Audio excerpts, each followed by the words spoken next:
You have been memorizing 280 words and 215 names and faces in 15 minutes. Like, this is, I think, one of your world records.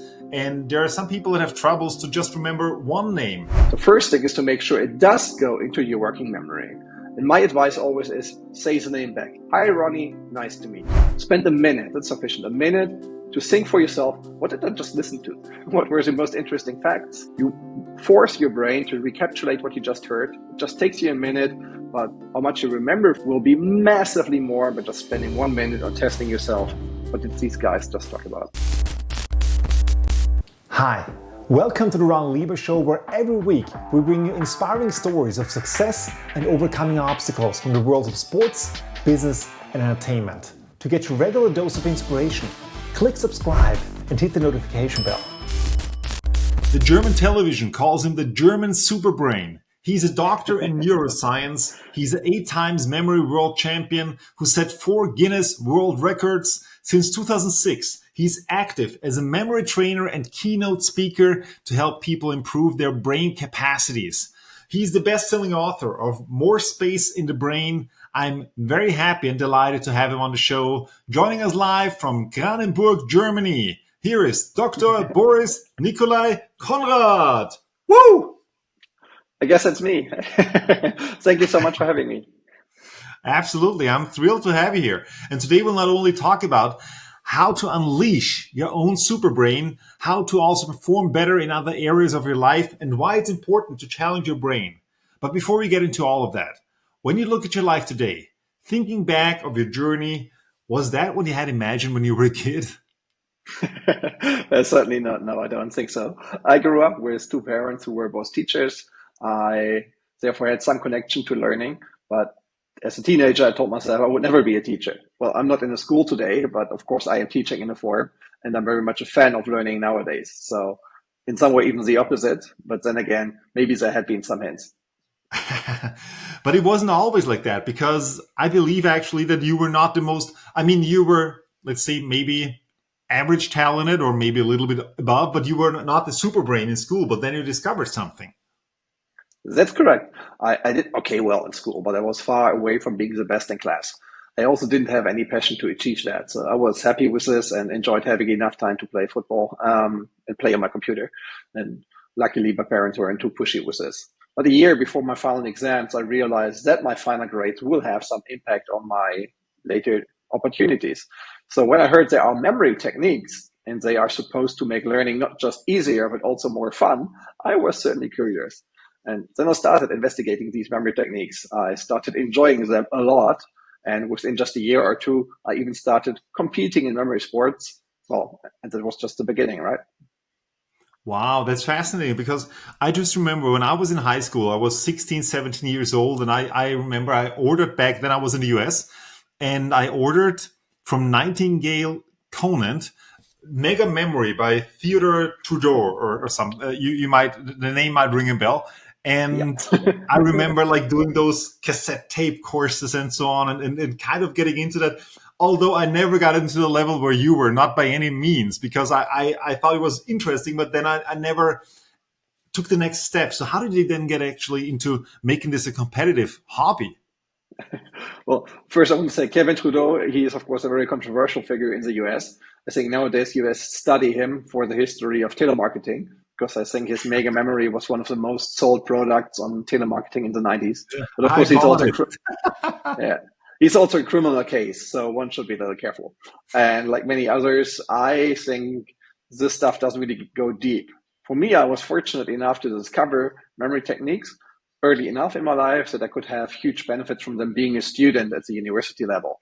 And I'm also really happy that I found memory sports, which is totally a niche. I totally get that, but it's a quite fun niche, a nerdy niche, and one where you challenge yourself to improve. And I think that's quite interesting, because at the end, competing in memory competitions allowed me to achieve a level of mastering mnemonics, memory techniques, that then applying those in my studies and then later in life throughout my career was so much easier than what I had to do in a memory competition. So it's the same toolbox, the mental toolbox you can build was super available to me. And I just could grab the mental tool, the mnemonic technique that helped me most in the specific moment. I'm not sure if I would have gotten there purely with the intent to be a better student. because then maybe a little bit of motivation is lacking. Because yes, it's true, and I hope I can bring this motivation to people. Initially, you have to put in some training to then get to the level where it's just an amazing, absolutely amazing tool that can help you forward. Well, of course, in my case, I'm a little bit more exceptional because I am also a neuroscientist. I'm always a person, always have been, that's more in my roots, who is curious, who wants to know the background. So I started studying physics and computer science. I did memory sports in parallel, and then later could combine that by doing a PhD at a quite well-renowned institute in Germany, the Max Planck Institute, on the neurocognitive basics of mnemonic training. So what happens in your brain when you train your brain. So I always wanted to go deeper and understand it a bit more. So I could give you a 2-hour monologue. I don't do that. Where I explain all the details of what's happening in your brain. But I think the two most important messages coming out of our own research are that really builds durable memory. It's not a short-term memory check. Sometimes it's still portrayed as a, yay, these memory athletes, they memorize the deck of cards, they retrieve it, then it's gone. It's not gone. It's in there. It's long-term memory. And B, it builds super beneficial connections within your brain. It really trains your brain networks. Wow. Okay. So great. So let's dive into that, because also, as you mentioned, you're a neuroscientist as well. How does the memory itself work, and why do some people tend to have a better memory than others? We should always start with what is the memory, right? Because in my speeches, in my keynotes, I often make a joke at the beginning, who has a good memory? Well, after the world champion of memorizing was introduced, no one is raising their hand, obviously. But then they say, of course, you're also right in not raising your hand because it didn't specify which memory I mean. Well, maybe some people would have raised their hand if I asked who has a good memory for names and faces. But then they believe, but the one for numbers isn't good.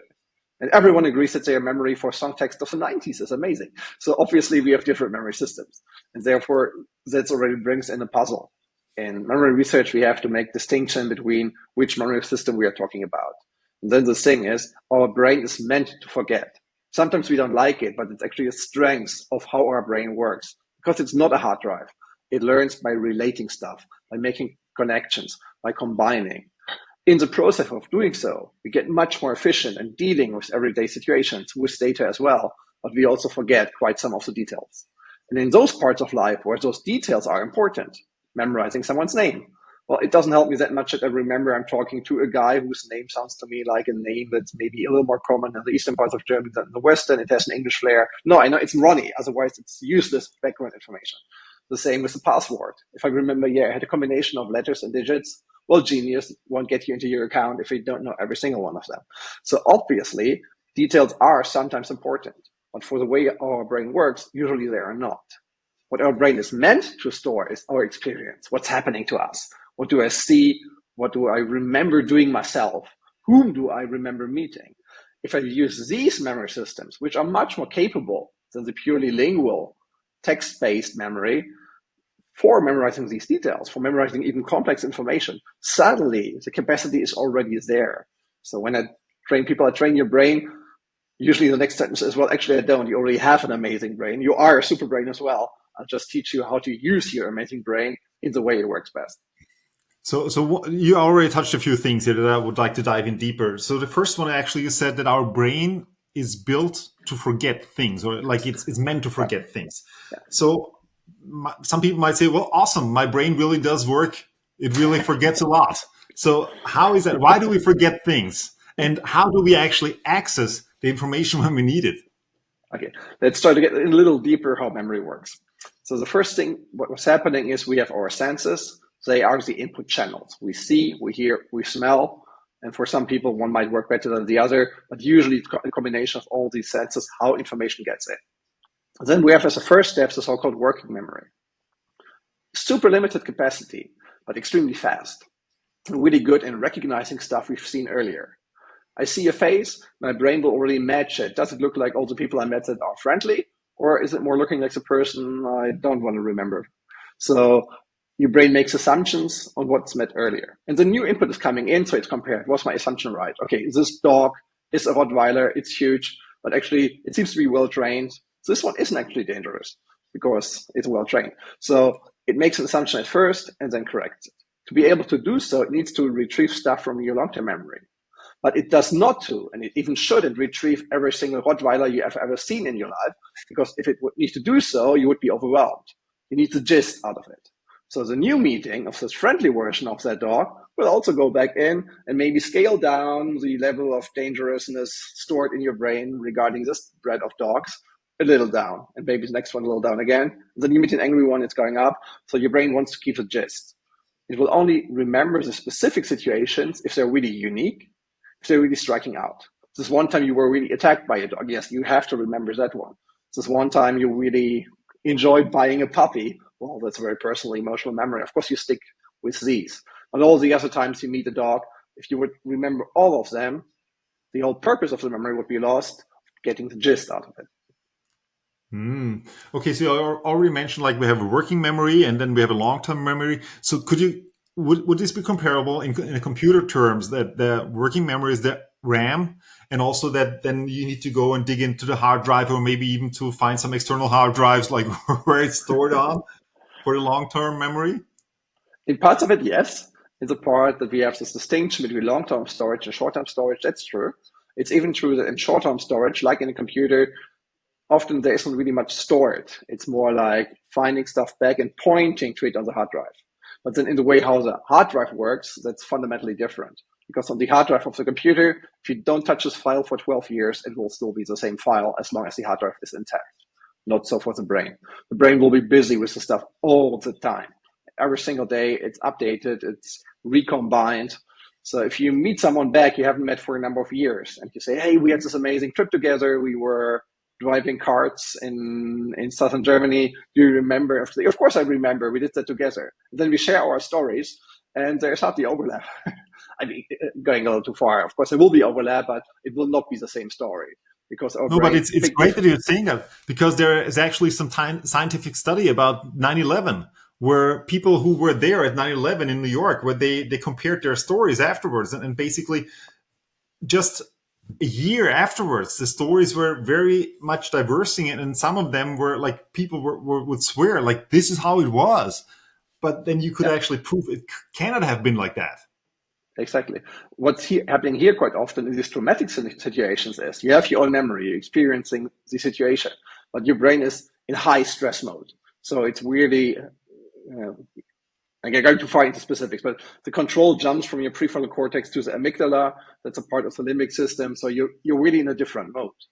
And the brain thinks these moments are important to learn from. So we'll stick with that quite a bit. So in general, your memory of the day will be much better than on any other day you walk through New York. But in this moment, you're also in high stress. So there will be confounding factors, what you get in. So then later, the next day, the day after, of course, it's all over the news. You see all these videos. And suddenly you start to remember that you have seen this plane yourself when you actually never did. And these people will swear, but I've seen the plane. But then you can show them on the map, but it's not possible. And they will feel attacked because they have this actual personal remembering, the actual personal memory of seeing it. Because they don't get it, their brain combined seeing this happening on the TV later with actually being in the moment. And this is a striking example where it can be proven, but it's happening all the time, and even more so with less important situations. So you go back to this business meeting you've attended, and you're really sure you got all this buying signals of the other person. Or the other person remembers making clear they're not interested because your brain starts to pick out what they like to hear, to see, and combine it with things you've seen earlier. And you come up with two completely different memories, and lots of things to do for lawyers and courts and business coaches. Oh yeah, and I think probably most people can relate to that. And before we actually get into some techniques and also how you can improve your memory, another thing that you were touching before was that some people are really good at remembering faces. Other people are really good at remembering numbers or dates. Is that something that's just naturally gifted or given? Or is this something that you can actually train? Or how does it work? Let's make it three parts. So it goes back to this classic discussion, nature or nurture, and usually it's both. So you can have some talent for that. But then the thing is, quite early, this talent might be apparent, or it's what you enjoy more, so you go further into this direction. Already as a kid, you give all your dolls names. Well, for the other one, it's just all my dolls, and they're all doll. And then you have already the belief you're better in remembering names. So in elementary school, of course, you remember the names of all the other kids. All the other one thinks, well, this is Tom, it's my best friend, that's enough. And then you go on and on. You might choose a career that's more social. The other one has one that's more technical. Then you have two 30-year-olds who believe that they have completely different skill sets, talents regarding their memory. well, maybe their starting point wasn't that different, but the way they treated it through all their life was vastly different. And so, of course, if you have young adults, even older adults, even more, of course, all those experiences will have formed those talents and how much you made out of it. So a lot is how you used your brain. And then the good So point like a is, self-fulfilling prophecy in a way, right? in a way, maybe it wasn't even a prophecy at the beginning. It was just what you were happening to be more in contact with. Did you grow up in a town where there were just 10 other kids and you only had 10 other names? Or did you grow up in a capital city and moved every other year and you had to always remember new names to even have friends? So how did life treat you? Maybe as a kid, you didn't tell yourself my memory for names is good or it's bad, but then it developed in a specific way. And then you started telling you that story and you magnified it a little bit like that. But of course, it also means that training is possible. So if you realize it might be a weakness, and it might be a weakness due to not having trained this part of my memory in the past, memorizing names, for example, this also means that you can do some training. And then ideally, of course, you don't just start trying to remember names and fail and feel bad about yourself. Ideally, you learn mnemonic techniques that help you to remember names much better anyhow.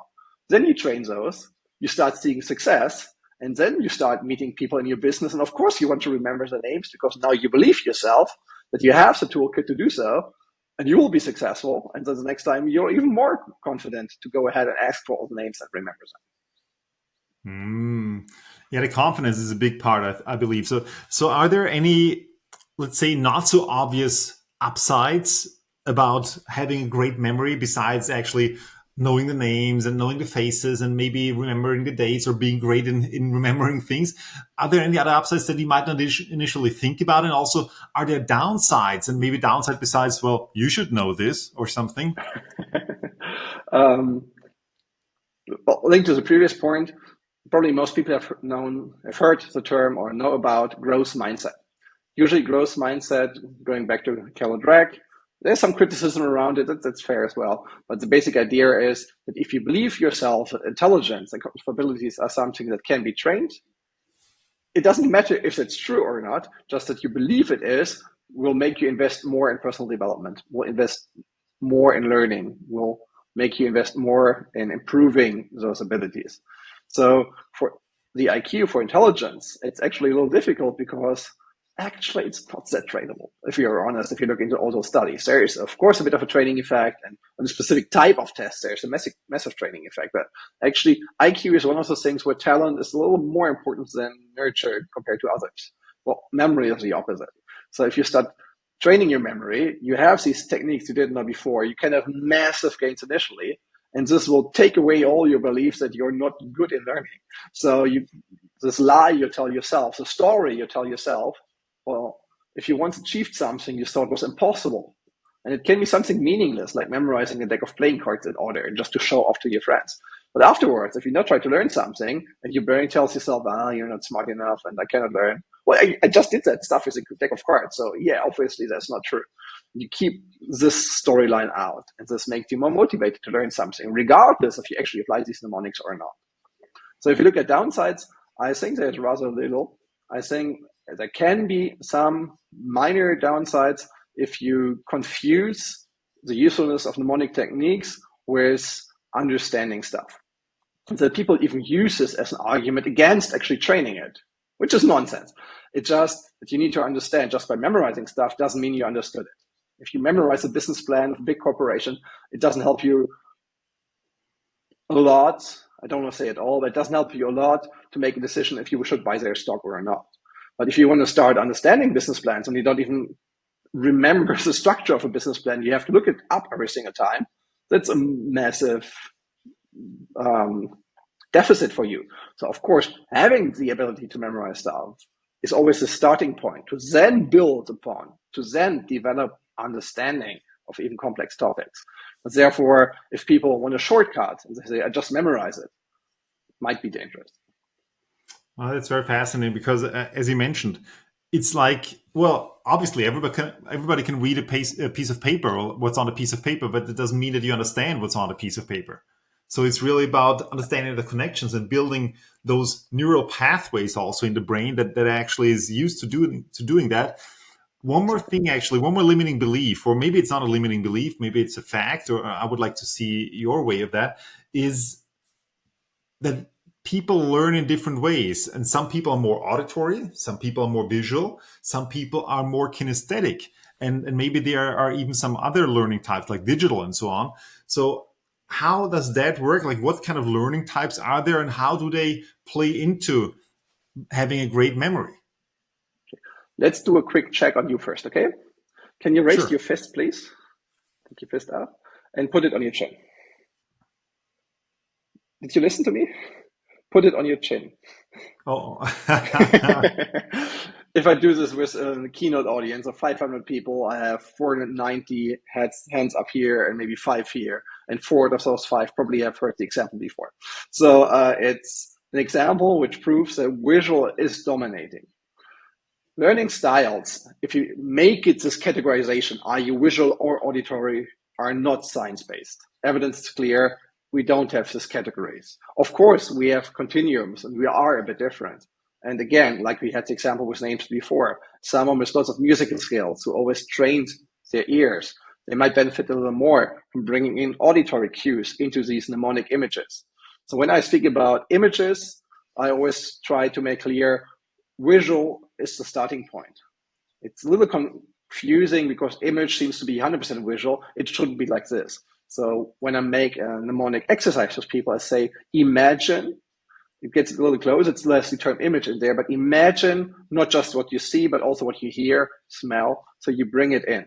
And then for one person, by experience, they might exaggerate the auditory input a little more. The other one purely focuses on what they see. But at the end, in your brain, the number of neurons you have for visual, the visual cortex, it's much larger than the number of neurons for any other sense. So in a way, yes, visual is dominating for everyone. There's no learning types, but it doesn't take away that it is a good idea to combine senses and also listen to your own preferences to the experience what works best for yourself. Mm-hmm. Wow, that's very fascinating. So let's dive into something right now. And you've been on many TV shows in all kinds of different countries. I'm not going to ask if you remember them all because I'm guessing you probably do. Uh, at the same time, what are you usually being asked to perform? Like, is it something that I don't know? Like, what do they ask you to do? Of course, it's usually things that look completely impossible to people. So it might be memorize the order of a shuffle deck of playing cards, 52 cards poker deck in under a minute. Memorize the sequence of 100 random digits in a minute. Memorize 150 people's names and match it to the faces. The German version of Got Talent, Germany's Got Talent, I memorized the names and seat numbers of about 500 people in the audience. I had like 3 hours where like they brought people in, and while they brought people in, people helping me were writing down the first names and the seat numbers. So I got to this and had like 3 hours while the show was going on to be then the final act and perform this. So these kind of things. Because yes, for stuff like this, the benefit of those memory techniques plus training is absurdly big. Like for most people, it's hardly possible at all to memorize a deck of playing cards. Most people say I could never do it. Well, I guarantee you, if I would offer this person $1 million, if they had the sequence memorized the next day, they would be able to. It's not like you're not possible to do that at all. But if I ask you to do it in a minute and you don't have techniques, it's completely impossible.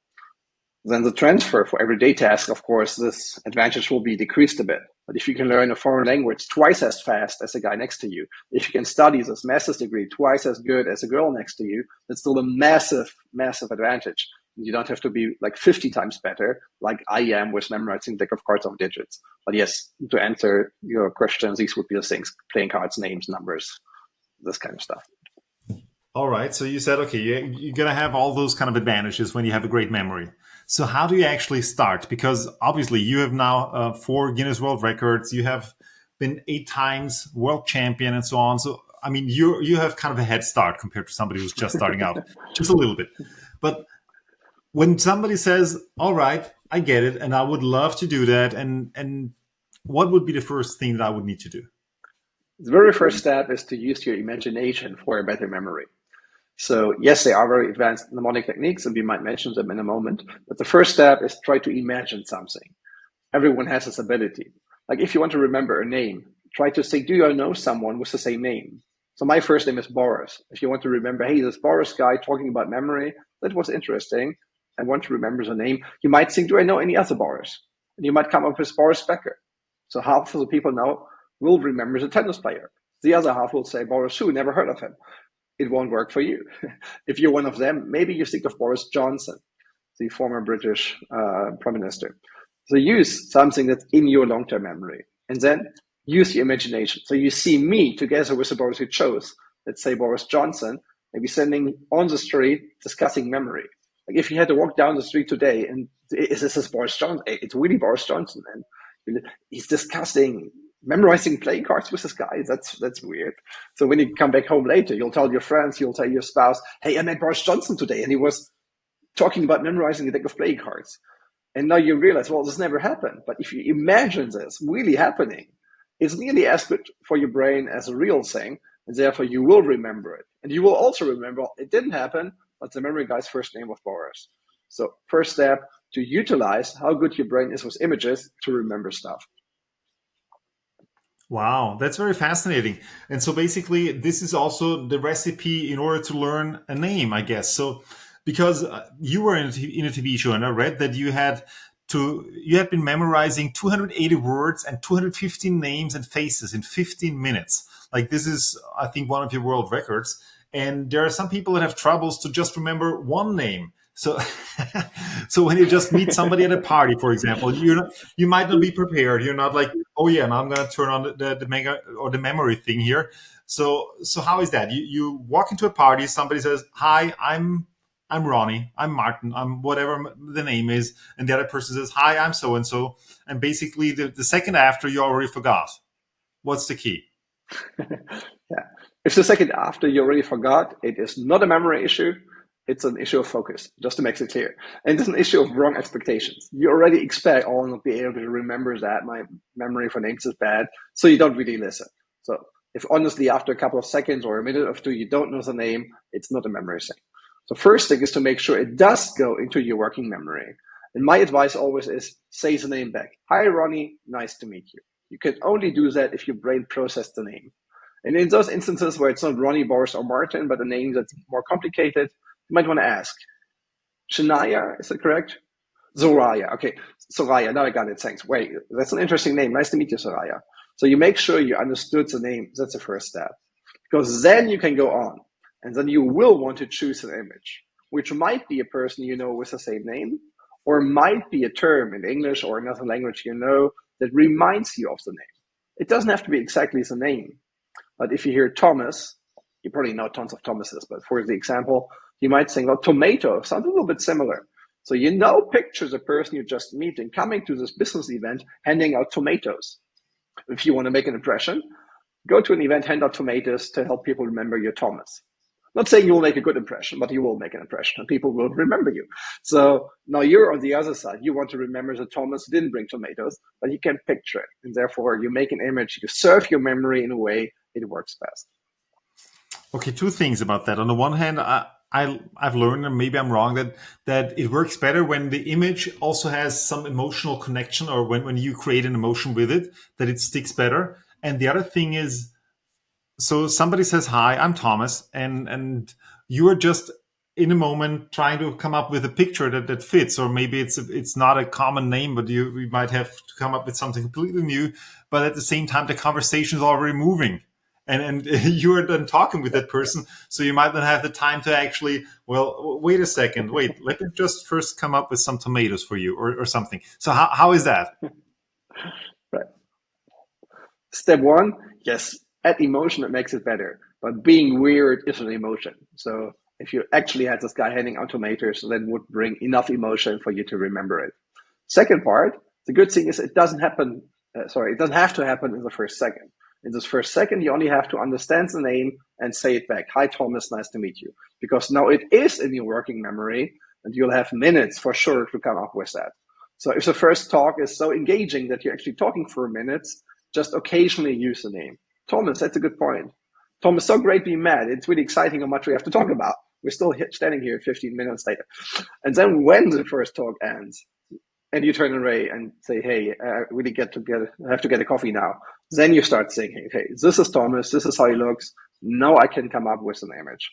And yes, how long it will take to come up with the image, that is a bit a matter of practice. So if you think it's really difficult to come up with those, spend a little bit of time of training it. There are amazing tools online to do so. Memory Leak, for example, is one I can recommend. And then you practice it a bit so you get faster. For me, to achieve a world record, I have to come up with the idea in a split second. Otherwise, I cannot achieve a record. But that's not your goal. That's not the goal of the people listening. Your goal is to improve your memory for names. And then it's fully sufficient if you come up with that image later. And this will also work if you're not just meeting one person, but 5 or 6.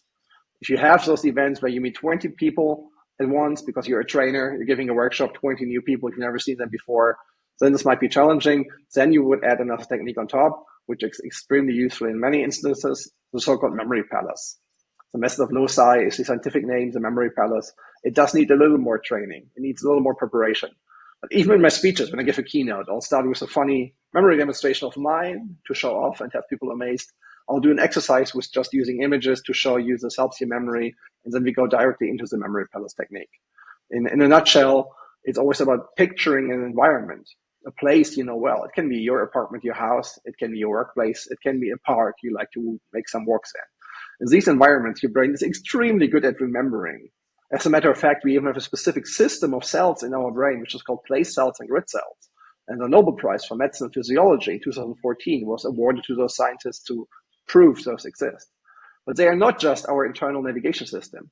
They are also an internal map for our memories. So now you have to prepare those locations. It does need a little bit of training, but we're talking here about a few hours spread out over a month. It's really quickly achieved. And then now you would place those images within this memory palace. Then you can go back to it. What did I place at the front door? Oh, the guy selling tomatoes. Oh, this one. That's Thomas. He did it. Yeah. So then you have the ability afterwards to go through your mental palace to your memory palace, find those images, and then still connect it to the person, because that's essential. At the end, when you meet Thomas weeks later, you still want to know that's Thomas, because your brain remembers, oh, I memorized him in my imagination with the tomatoes at the front door. It sounds really complicated. So you start with simple exercises, just a useless list of words. In my speech, when I give the speech, people remember 21 words in order, forward and backward. And they're amazed. They never thought it's possible for themselves. It's not my demo. People do this, right? My audience does. Once you achieve this, you start to believe. And then if you train it a little bit, you'll get fast enough with coming up with these images to apply them more or less on the spot. So I'm guessing confidence also plays a big role in that you really get confident about your ability to be able to say somebody's name correct, for example, because that's going to affect a lot. On the other hand, one of the techniques that I've heard in the past was like you attribute, for example, the red tomatoes with, oh, he's got a red tie or whatever. Yeah. So you have like Thomas with the red tie. But obviously, when you meet Thomas 3 weeks later, he might not be wearing the same red tie that he had 3 weeks ago. So the attributing something or some assets, it's just going to work to a limiting effect, is it? Yeah. So short answer, exactly that's why I'm not recommending that. So I try to see the person themselves in a situation. The red tie, tomato thing works if you know it's a one-day thing. Like on this conference, I want to approach this person later to make an impression, then it's a good idea.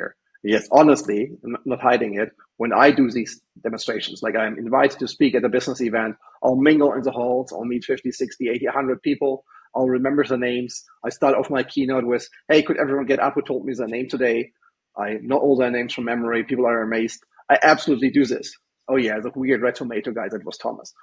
And you're totally right. If I meet this person 3 days later, I probably would not know their name. So if it's a person I do want to remember forever, I'll have to spend a little more mental effort. I still use mental imagery, but I will not use these cues. So these memory guys saying, hey, maybe you picture this guy has really big eyebrows. Yes, you will remember the person I met today with the biggest eyebrows, or whatever you link with it. You see someone farming in there, so it's Mr. Farmer. Good job. Today you'll know it, but there are more people with big eyebrows, so it's not a long-term solution.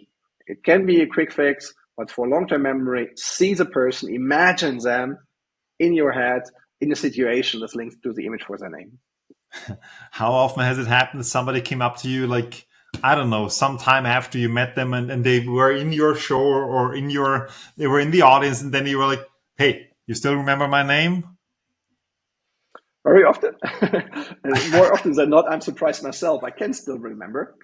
But yeah, I'm not perfect. So when I do these demos, I do it for the day. And I meet thousands of people every year in my demos, and I don't have the goal to remember them all. But if I would meet someone who booked me 2 years ago to give a speech or was a meeting planner of this association that invited me, I will know their name. Wow, that's very fascinating. Another thing that I think might be really practical in order to remember things, and especially, I mean, you have 4 little kids, or you have 4 kids, you have a family, and so on. And when you do the grocery shopping, for example, you might get like, "Oh, bring this," or "Daddy, bring this," or maybe your wife says, like, "Get this" or something. Do you write it down, or are you like, "No, no, I got this"? How does it like? What's the trick for groceries, for example? For me, I'll memorize it. It's a personal thing. Quite It quickly is after I started, like no, no, no, no. I have to. No, no. exactly, yeah. I'm not doing the paper So thing. exactly. And this is not a useful application. It might be, but often, in many cases, it is useful to write down the grocery list. I agree on that, and I want to not pretend this is the most useful application ever. But as a matter of purpose, like I feel like it's a personal thing. I have to memorize it. Come on, I'm the 8 times memory team checker. So I'll memorize it, and 99.99% of the cases I bring all the things. So that works well. The technique here again actually is a memory palace again. So what I briefly mentioned before. So if I have a list even with 50 items on it, I'll just walk mentally through my home. The locations I put something to are predefined. That's really important because often people hear a YouTube video as a memory palace, or they see me on a TV or radio show and I give a 3-minute introduction because 3 minutes is already a lot on TV. And then they try to, oh, here's the shopping list. No, I start to see my house. So I start with the front door first item. It still works better than doing nothing, but it's limited. If you really prepare those locations, that's where the big win is achieved. So if I give full day workshops and not keynotes, I'll take the group, if it's 15, 20, 30 people, we walk through the building where we are, the hotel where the event is happening, the business building, if they invite me to their company, and we'll just memorize 50 locations in order. We don't link anything to it yet. We just memorize these 50 locations in order.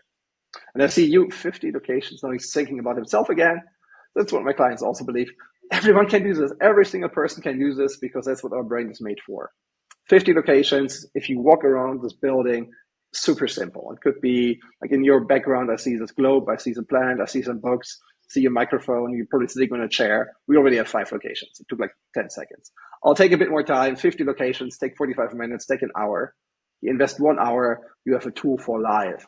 Because if you now use these 50 locations, which are now a long-term memory, and imagine weird scenes on there, it sticks there like glue. You will not forget them for quite a while. So if my wife tells me during breakfast, hey, honey, you want to go to the shop this afternoon? Muesli is off, is empty, is op is Nederlands, she would say it in Nederlands. The muesli is empty. I'll just see, hey, what's the next step on my memory palace? It's empty. Oh yeah, it's a front door, and I see I cannot even get to my car because all these muesli boxes are blocking the way. When I later in the shop, when I am in the shop, I will think, what are the things I need? Front door, oh, I can get the muesli boxes because it's so strongly linked. It's so much using how our brain works best. And as a matter of fact, in the memory competition, when I memorized 280 words in 15 minutes, 280 random words, I didn't know which words could come up. It could be any word in the correct sequence with no gaps. I used memory palaces. I put 2 words on each location. It can be even difficult words. We don't just get muesli, milk, and bread. We get complex stuff, innovation, energy, complexity. And I have to come up with an image for that, but it really, really works.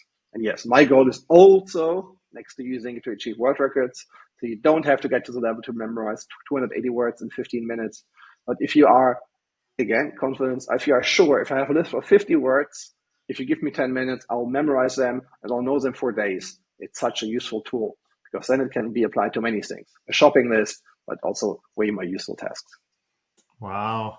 So what about the classic example in terms of, all right, I got to do something. I get up from my table or from my desk. I go to the next room or to a cellar or wherever, somewhere else in your house. I'm standing there, just walk into the room, and I'm like, what was I going to do here? So does that ever happen to you? And also, I mean, what do you do in that case? It might happen, and usually can fix it. What's happening here is our memory works strongly with boundaries. It's also a hot research topic at the moment, how this might be influenced and why that is the case. But boundaries are very clear. A study many people might have heard about, but it's always fun to tell again, has been done a while ago with divers. And if you give divers a list of words to memorize on the beach or outside the water in the swimming pool, and another list while they're diving underwater, and it's to the level that they can memorize it. And then a couple of hours later, you ask them to remember the lists, one up and one down in the water. In the water, they will remember the words better they learned in the water, and outside the water, as I was saying, the rest outside the water. Or brain love context. So you can make the assumption that when you left the room, your brain kind of closed the case and you start thinking about something else. Oh, I have another guest for the video podcast tomorrow. Did I send him the info yet? Sure, I did. Then where am I and why and who am I in the worst case? Let's not go that deep, but might be a different question.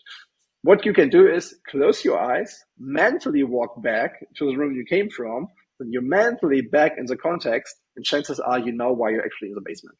Because I guess if you had this experience, it's not that unlikely that you go back, let's say, to the kitchen, and when you're back in the kitchen, you knew why you were in the basement. So instead of walking there, close your eyes, mentally walk there, imagine being back in the kitchen. In your brain, you reactivate the context. You will likely remember. What you can do before you leave is make it more clear. Thing that happened to me sometimes after our first daughter was born and annoyed me was that I was looking for my glasses for my keys. With little kids, there might be different reasons why you don't find them. So if they displace it, your memory isn't the issue. But sometimes it was, because I might come home from office and my wife tells me, hey, hands are full, can you help change the diapers on the daughter? I'll change the diapers. But I didn't even notice I put my phone down in the baby room in the nursery. And then, where is it? But just saying, hey, I now take my phone, I put it down on this table in the nursery. It doesn't belong there, but I just have to do it right now because there's something else that's more important. Will make it clear for my brain, this is an important information.